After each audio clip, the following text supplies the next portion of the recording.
ঝনিত নাট্য দর্শক মন্ডলী, মাতৃমন্ডলী, স্নেহের ছোট্ট ছোট্ট ভাই ও বোনেরা, এবারে আপনারা কলমা গ্রামের ওস্তাদ হেমচন্দ্র মাহাতোর ছৌ সম্প্রদায়ের পক্ষ থেকে যে গলাখানি দেখতে পাচ্ছেন, এই গলাখানির নাম হচ্ছে বিশ্বের প্রতিজ্ঞা বায়ম্বর অভিশাপ।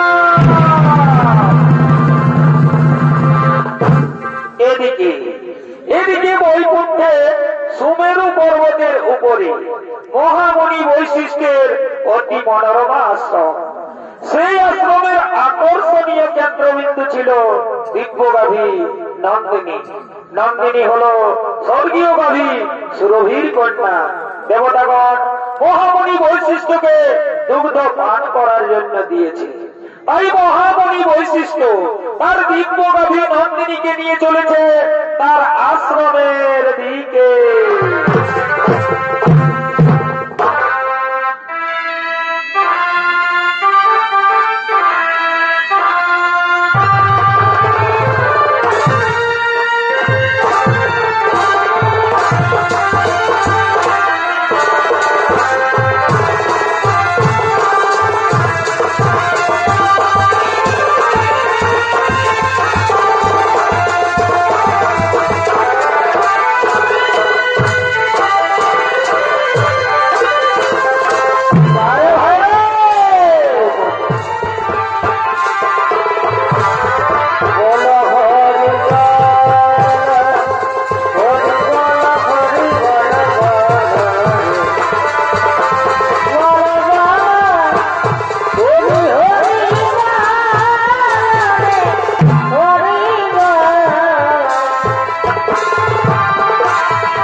ততক্ষণে তোর কিছু খাবার জোগাড় করে নিয়ে আসছি। হ্যাঁ, কোথাও যাসনি যেন। আমি এক্ষুনি আসবো, আমি এক্ষুনি আসবো, আমি এক্ষুনি আসবো।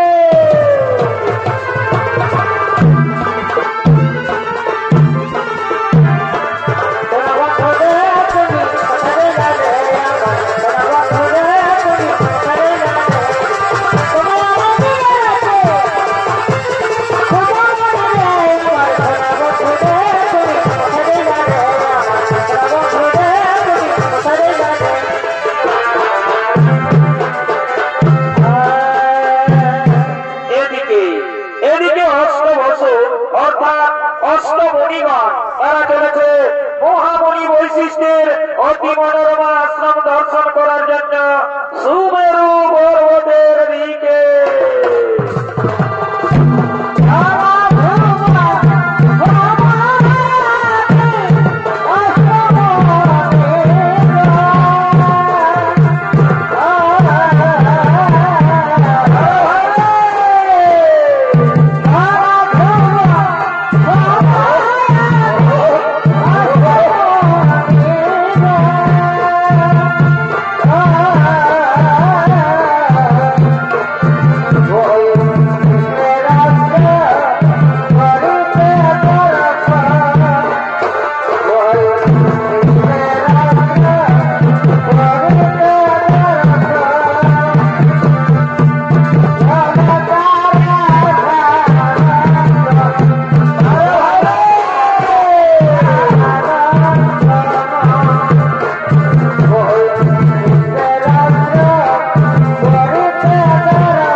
তোরা জানিস না এই গাভীটি হলো স্বর্গীয় গাভী সুরভির কন্যা।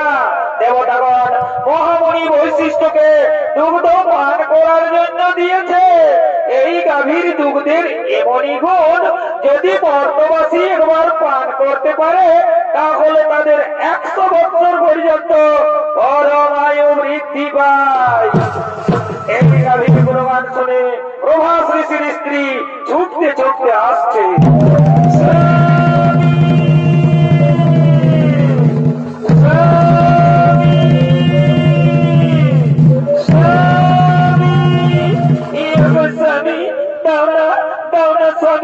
এই গাভীটি তুমি আমায় হরণ করে দাও। এই গাভীটি আমার ভীষণ প্রয়োজন। এই গাভীটি আমি মর্তলোকে নিয়ে যাব, আমার প্রিয় বান্ধবীকে এই গাভীটি উপহার দেব। দাও দাও স্বামী দাও, এই গাভীটি তুমি আমায় হরণ করে দাও। না না প্রিয় না, এই গাভী আমি হরণ করতে পারবো না। তাছাড়া আমরা মুনি ঋষিগণ এই গাভী হরণ করে আমরা কি করব? স্বামী তুমি জানো না মর্তলোকে ঈশ্বরের কন্যা জিতবতী আমার প্রিয় বান্ধবী, আমি তাকে এই গাভীটি উপহার দেব। দাও দাও স্বামী দাও, এই গাভীটি তুমি আমায় হরণ করে দাও। ওরে ভাই মণিগণ, ওরে ভাই মণিগণ, তোমরা বলো তো আমি এখন কি করব? শোনো শোনো প্রভাস ঋষি, তুমি কি করবে তাই আমরা বলতে পারবো না, তবে এটা আমরা বলতে পারি এই গাভী তুমি যদি হরণ করো তাহলে মহামণি বৈশিষ্ট্য আমাদের কাউকেই ছাড়বে না। স্বামী তুমি না বলো না স্বামী, দাও দাও স্বামী দাও, এই গাভীকে তুমি আমায় হরণ করে দাও। ওরে ভাই মণিবর, ওরে ভাই মণিবর, তোমরা একটু দাঁড়াও, আমি এক্ষুনি এই গাভীটি হরণ করে নিয়ে যাচ্ছি। চলো চলো চলো চলো চলো চলো।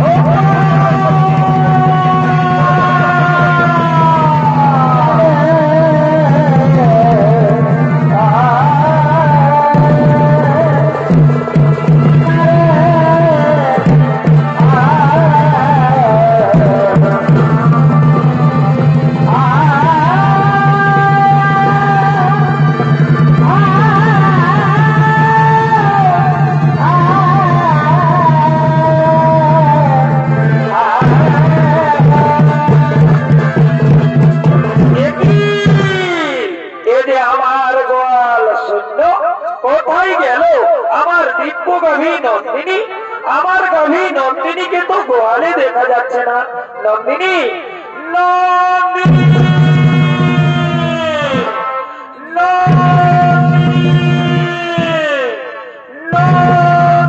তাই তো আমার দিব্য গাভী নন্দিনীকে তো কোথাও দেখতে পাওয়া গেল না। তাহলে নিশ্চয়ই আমার গাভী নন্দিনীকে কেউ হরণ করে নিয়ে গেছে। হ্যাঁ, আমায় ধ্যান যোগে দেখতে হবে কোথায় গেল আমার দিব্য গাভী নন্দিনী। ও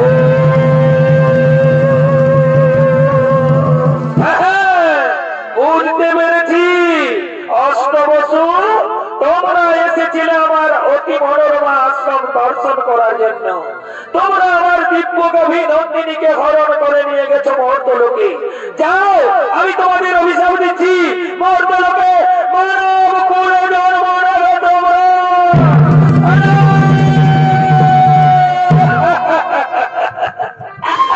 না না মণিবর, না, আপনি আমাদের এত বড় অভিশাপ দেবেন না মণিবর। ফিরিয়ে নিন মণিবর, ফিরিয়ে নিন আপনার দেওয়া অভিশাপ, আপনি ফিরিয়ে নিন। প্রভাস ঋষি, একবার যখন মুখ থেকে বাক্য বের করেছি তখন তার লঙ্ঘন হবে না। অভিশাপ তোমাদের ফলবে, তোমাদের মর্তলোকে মানব কুলে জন্ম নিতেই হবে। মর্তলোকে যদি আমাদের মানব কুলে জন্ম নিতেই হয় তাহলে আপনি আমাদের মুক্তির উপায় বলে দিন। প্রভাস ঋষি, যাও মর্তলোকে দেবী গঙ্গার গর্ভে মহারাজ শান্তনুর ঔরসে জন্ম নেবে তোমরা। বাকি 7 জন ঋষি যারা তোমার সঙ্গে ছিল তাদের অপরাধ একটু কম, তাই তারা জন্মের পরেই মুক্তি লাভ করে ফিরে আসবে এই গোলকে। আর যেহেতু তুমি তোমার স্ত্রীর কথাই আমার দিব্য গাভী নন্দিনীকে হরণ করে নিয়ে গেছো মর্তলোকে, সে কারণে তোমাকে সারা জন্ম কাটাতে হবে মর্তলোকে। জন্মের সময় তোমার নাম হবে দেবব্রত, পরক্ষণে ভীষণ প্রতিজ্ঞা করার ফলে তোমার নাম হবে ভীষ্ম। এই আমার আশীর্বাদ, এই আমার অভিশাপ।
অনুরোধে অষ্টবছর মুক্তির তোরে দেবী গঙ্গা এলেন মর্তলোকে। মহারাজ শান্তনুর ঔরসে দেবী গঙ্গার গর্ভে জন্ম নিলেন অষ্টবছর। অষ্টম গর্ভে জন্ম নিলেন মহামণি প্রভাস ঋষি। জন্মের সময় তার নাম হয় দেবব্রত। পরক্ষণে ভীষণ প্রতিজ্ঞা করার ফলে তার নাম হয় বিশ্ব। আর এদিকে কাশী রাজের কন্যা অম্বা, সে সভাধিপতি শৈলরাজের প্রেমে পড়েছে। তাই সভাধিপতি শৈলরাজ ছুটে চলেছে অম্বার সঙ্গে দেখা করার জন্য নির্জনে।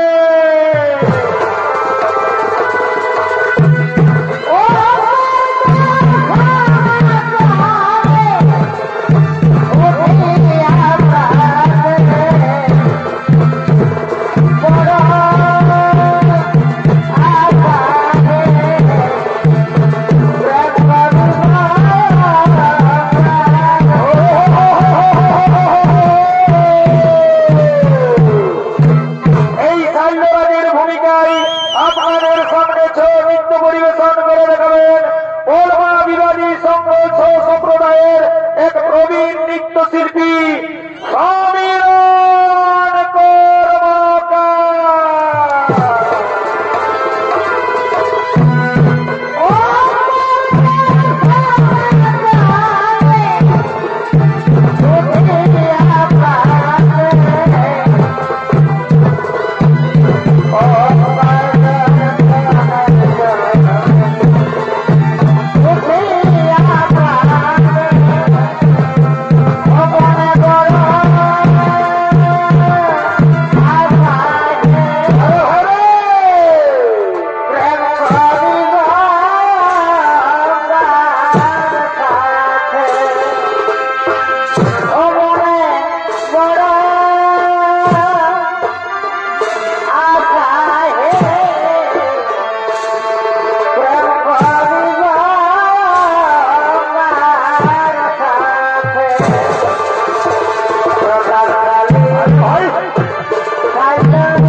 প্রতীক্ষায় থাকতে হবে।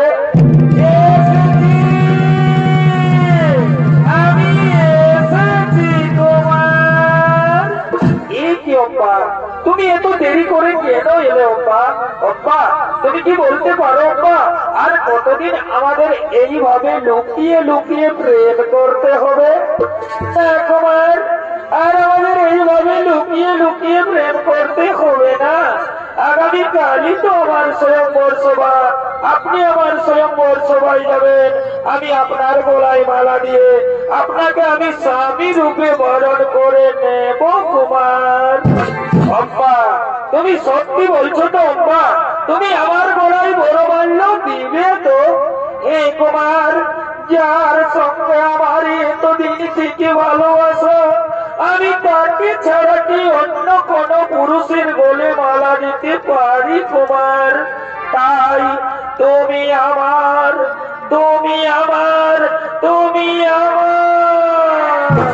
অম্বা জানো অম্বা, আজ আমার কি আনন্দ হচ্ছে অম্বা, আজ আমাকে আনন্দে নাচতে ইচ্ছে করছে অম্বা।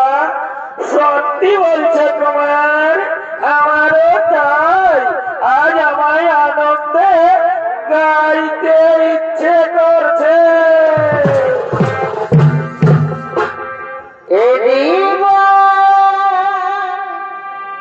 তোমাকে দিলাম বন্ধু, তুমি শুধু ভালোবাসা দিও। বারে বাহ, বন্ধু তুমি শুধু ভালোবাসা দিও। সুখের জয়াসু তুমি যে আমার প্রিয় থাকে, তুমি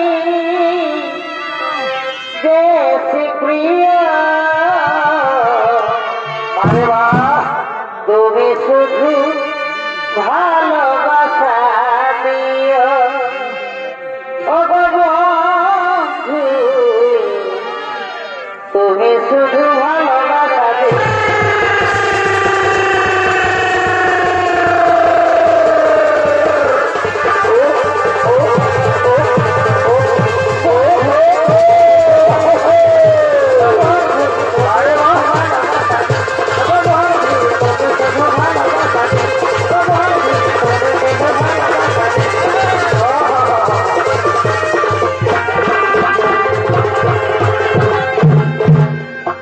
ভালোবাসার মতো ভালোবাসলে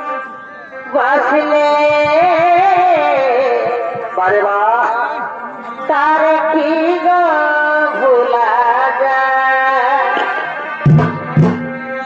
ভালোবাসার মতো ভালোবাসলে বারে ভাই, তার কি গো ভোলা যায়? ক্ষণিকের ভুলে বিরহ বারে বাহ, মুখ থেকে কি তারে মোছা যায়? তারে কি গো ভোলা যায়? ভালোবাসার মতো ভালোবাসলে তারে কি গো ভোলা যায়?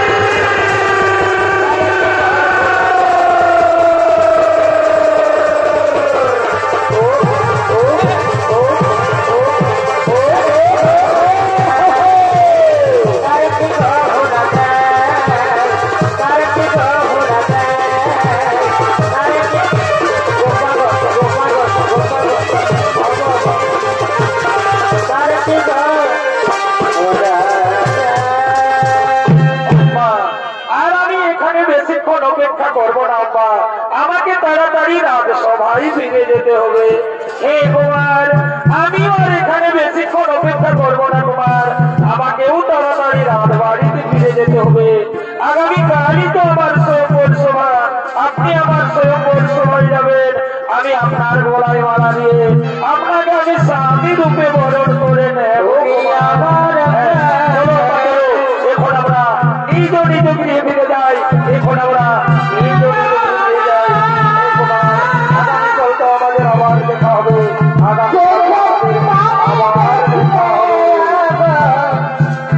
আমার যাওয়া হইব না,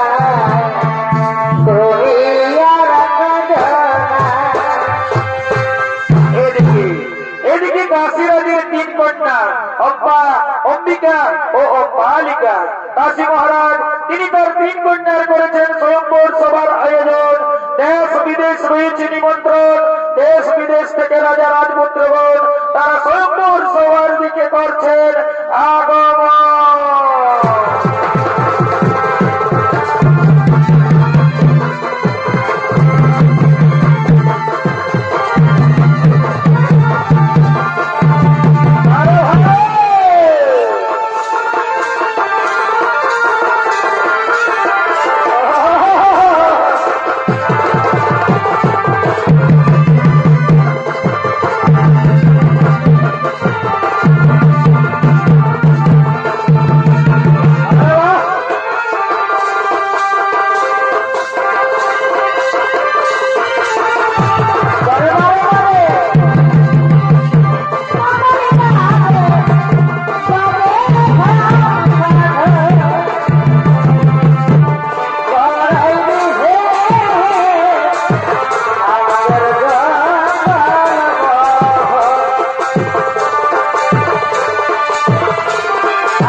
स्वयंवर सभार आयोजन एक्षुनि आमार तीन कन्या এই स्वयंवर सभाয় করবে আগমন। তারা তাদের নিজ নিজ মনোমত পতি করিবে বরণ। আপনারা বসে যান, আপনারা বসে যান, আপনারা নিজ নিজ আসন গ্রহণ করে বসে যান। ওরে কে কোথায় আছি, তোরা তাড়াতাড়ি করে আমার তিন কন্যাকে এই স্বয়ংবর সভায় নিয়ে যা। মনেরই বাগানে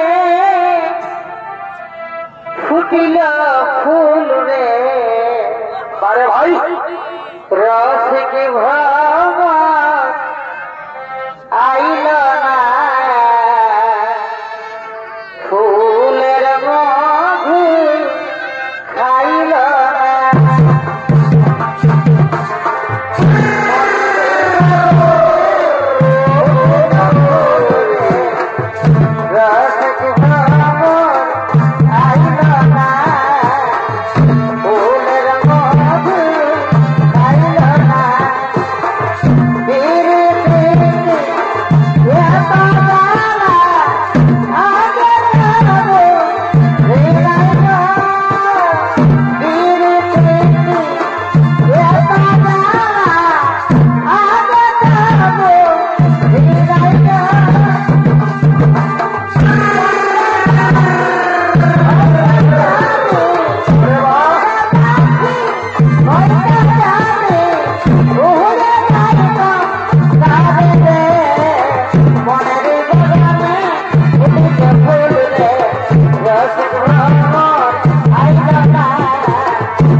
আমার হাতে সম্প্রদান করুন মহারাজ। মম সমকক্ষবীর কে হরায় এই সভাস্থলে হয়েছে সাল্য মহারাজ। মম সমকক্ষবীর উপস্থিত এই সভাস্থলে। কে কে আপনি? আমি হস্তিনাধিপতি শান্তনুনন্দন গঙ্গপুত্র ভীষ্ম। ভীষ্ম তুমি এসেছো এই স্বয়ম্বর সভায়? আরে আরে দেখ দেখ দেখ দেখ দেখ, বিশ্ব এসেছে এই স্বয়ম্বর সভায়। বিশ্বই আমার 80 বৎসর বয়সে নিজেকে যুবক প্রমাণ করার চেষ্টা করছে রে। আরে শোন শোন শোন শোন, আমার মনে হয় বিশ্ব বোধহয় তার পিতার মৃত্যুর অপেক্ষায় ছিল। তার পিতা মৃত্যুবরণ করেছে, তার মা শাখা পোলাও ভেঙেছে, আর বিশ্ব তার দৃঢ় প্রতিজ্ঞাও ভেঙেছে।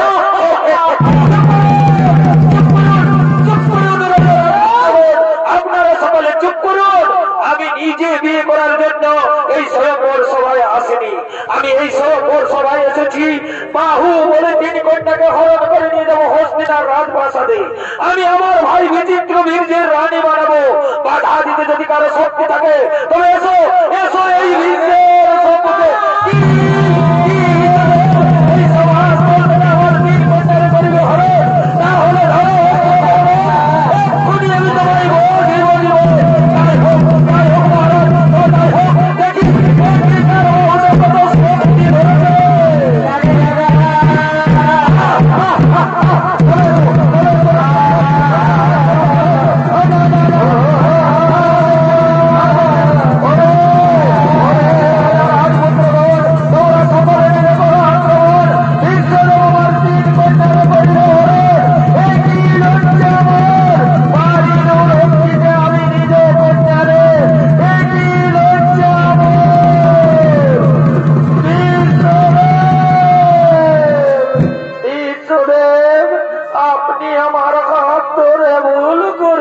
বিশ্বদেব, আমি যে সভাধিপতি শাল্যরাজকে ভালোবাসি, সেও আমায় ভালোবাসে।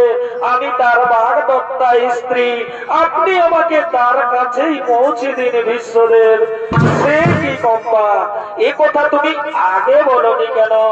বিশ্বদেব, অনুগ্রহ করে আপনি যদি সেখানে বীরত্ব দেখাতে উপস্থিত না হতেন, তাহলে আমি মহারাজ শাল্যের গোলে মালা দিয়ে আমি তাকে স্বামী রূপে বরণ করে নিতাম। সেও আমায় ভালোবাসে, আমিও তাকে ভালোবাসি। আমি তার বাগদত্তা স্ত্রী, আপনি আমাকে তার কাছেই পৌঁছে দিন বিশ্বদেব। হ্যাঁ চলো চলো, আমি তোমাকে মহারাজ শাল্যের কাছেই পৌঁছে দেওয়ার ব্যবস্থা করবো। চলো চলো চলো চলো।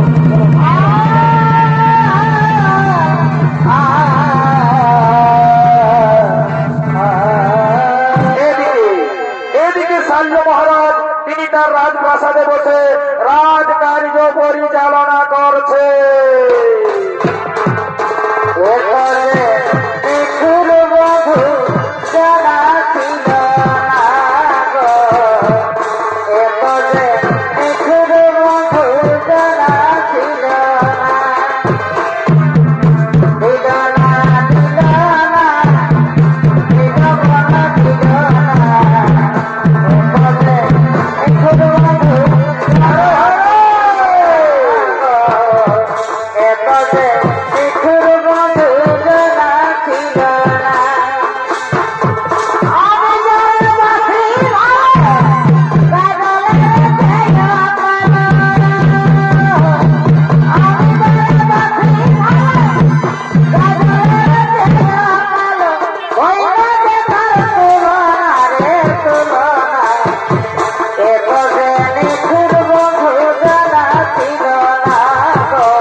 আজ সভার কাজ কিছু হবে না, আজ তোমরা নিজ নিজ কক্ষে ফিরে যাও।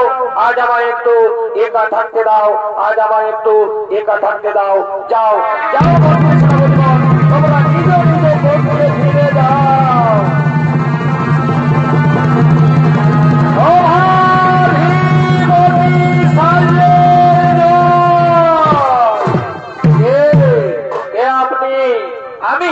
আমি হস্তিনানগরের মহামন্ত্রী। এই নিন মহারাজ, আপনার বাগদত্তা স্ত্রীকে আপনার কাছে পৌঁছে দিয়েছি, আপনি একে গ্রহণ করুন। আমি এখন আসি মহারাজ, আমি এখন আসি। অম্মা, তুমি এসেছো বাড়ি? স্ত্রী তো স্বামীর কাছে আসবে। এখনো আমি মনে প্রাণে বিশ্বাস করি তুমি আমার স্বামী। নাও নাও কুমার, তুমি আমায় গ্রহণ করো কুমার। নাও নাও কুমার, না নাও না। যে হাত ধরে বিশ্বত ভাই রোদে তুলেছে সে হাত আমি আর স্পর্শ করতে পারবো না। যে মুহূর্তে বিশ্ব তোমার হাত ধরেছে সেই মুহূর্তে তুমি বিশ্বের উৎকৃষ্ট হয়ে গেছো। তুমি কলঙ্কিনী।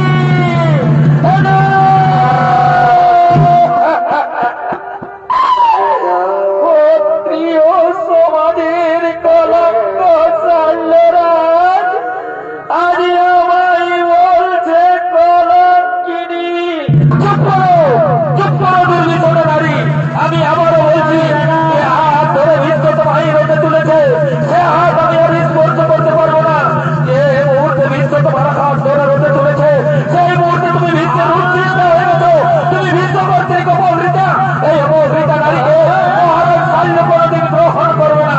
তুমি তোমার বিশ্বদেবের কাছেই ফিরে যাও, তুমি তোমার বিশ্বদেবের কাছেই ফিরে যাও।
মালিকা ও মালিকার করেছেন বিয়ের আয়োজন। সমস্ত রাজ্যবাসী রয়েছে নিমন্ত্রণ। রাজ্যবাসীগণ মহানন্দে নৃত্য গীত করতে করতে রাজবাড়ির দিকে করছেন আগমন।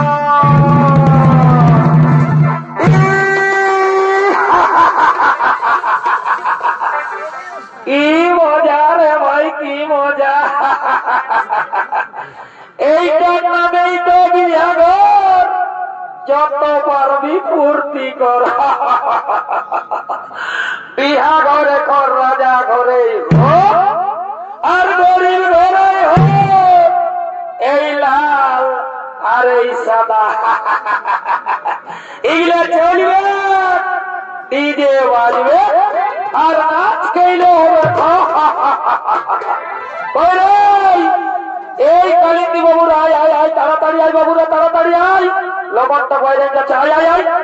আচ্ছা, বুঝতে পারছি, মানে একটা গান ধরতে হবে, তাই তো? ঠিক আছে বাবুরা, গানটা ধরছি। গানের তালে তালে তোরা বাজনাটা নিয়ে চলে আয়।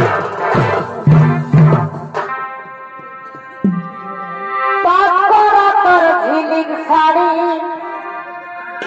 তারা গায়ে গুলি ছিল এবি মলার মা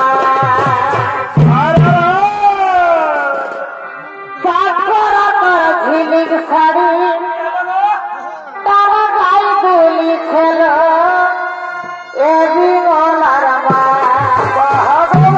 বিমলার মাই গো, বিমলার মা বিমলার মা বলো বলো। বিমলার মাইকে বড়ই ভালো বাসি গো বিমলার বাবার মনে কালি না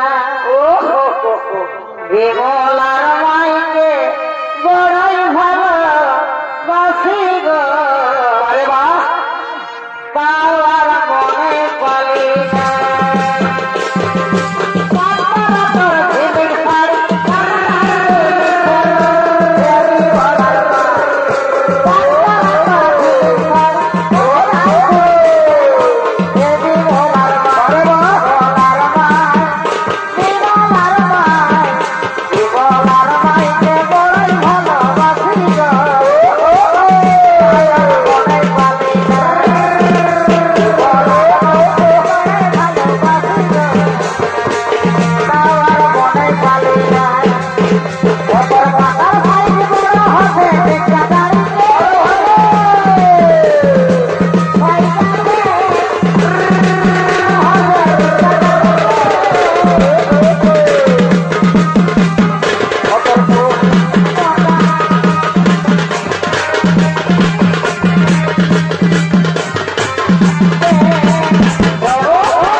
আরে ভাই, রাজা ঘরে বিহা ঘর, একটা রঙিন দেখে গান ধর। ঠিক আছে, ঠিক আছে, ঠিক আছে।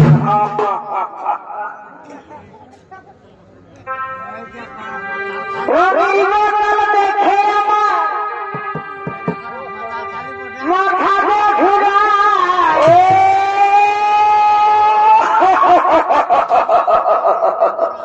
আরে ভাই, এই রঙিন মালটা হচ্ছে বিদেশি মাল, বুঝলে না? এই মালটা ঢোকে দিতে দিতে না আমাকে শ্রদ্ধা করে দেই কামাল।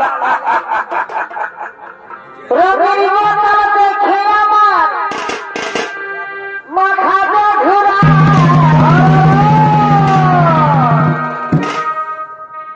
আর দিল সে কাটানে দিলে বলার কিছু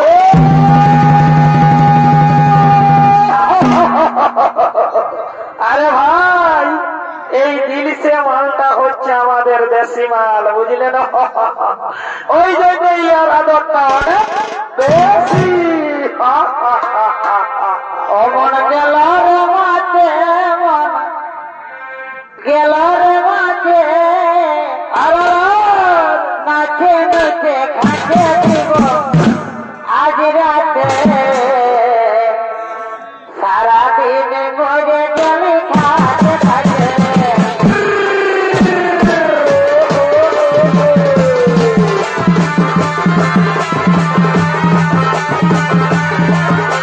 সারাদিন মরে গেলে খাটে খাটে খাটে দিব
তুমি বলেছিলে মহারাজ শল্য তোমাকে ভালোবাসে, তুমিও তাকে ভালোবাসো, তাহলে মহারাজ শল্য তোমায় প্রত্যাখ্যান করলো কেন? আপনার জন্য আপনি আমার হাত ধরে রথে তুলেছেন বলে মহারাজ শল্য বলেছে এ হাত সে আর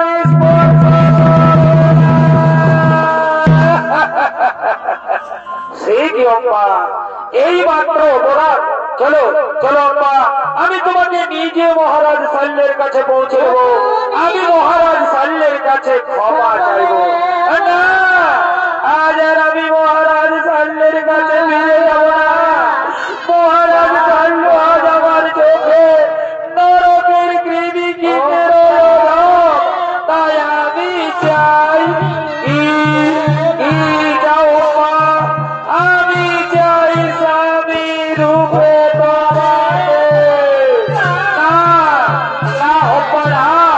অতীতেই থেমে গেছে জীবনের সুখ, জীবনের সুখ বাস্তব আত্মা নলে আত্মা হইয়া লইয়াছি বিশ্বনাথ।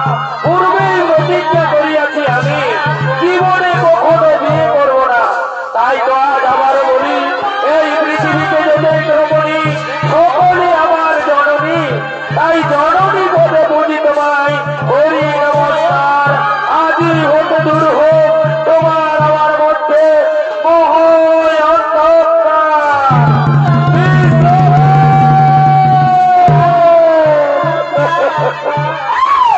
বিশ্বদেব মানিব না আমি, লইব প্রতিশোধ, করিল প্রতিজ্ঞা, জলান্তরে অগ্নিকুণ্ডে প্রাণ বিসর্জন দেব, পুনরায় জন্ম নেব শ্রীকণ্ঠী রূপে আমি তোমায় কুরুক্ষেত্রের মাঠে দর্শন দেব।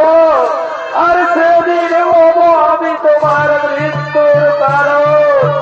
তুমি মানে মানে জর্জরিত হয়ে যন্ত্রণায় চটপট করতে করতে সরব পর্যায়ে লুটিয়ে পড়বে, কিন্তু মৃত্যু হবে না তোমার। দিলে দিলে হবে তুমি, এ হলো পারি অভিশাপ। দিলে হবে তুমি, এ হলো পারি অভিশাপ। দিলে দিলে মরবে তুমি, এ হলো পার অভিশাপ। না না ওপরা তথাপি ভাঙিবে না কভু এই বিশ্বের প্রতিজ্ঞা, তথাপি ভাঙিবে না কভু বিশ্বের প্রতিজ্ঞা, তথাপি ভাঙিবে না কভু এই বিশ্বের প্রতিজ্ঞা।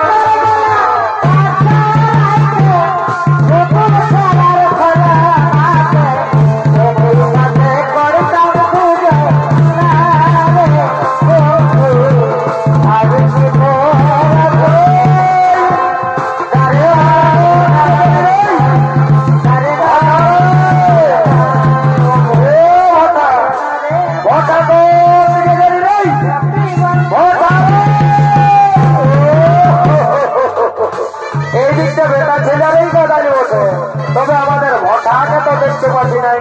আর একবার ডাকিয়ে দেখবো, ভাই তো ভালোই, তাই তো আমি ছোট ছোট ঘর চলে যাবো।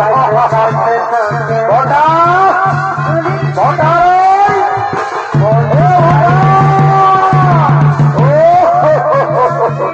এইদিকে দু চারটা মেয়া ছেলে দেখা আছে, এইদিকে তো আমাদের ভটা থাকবে নাই, আমাদের ভটার বুদ্ধি আছে। আর একটা তাকে দেখি, ভাই তো ভালোই, নাই তো একাই শুধু শুধু ঘর জানবো। ভটা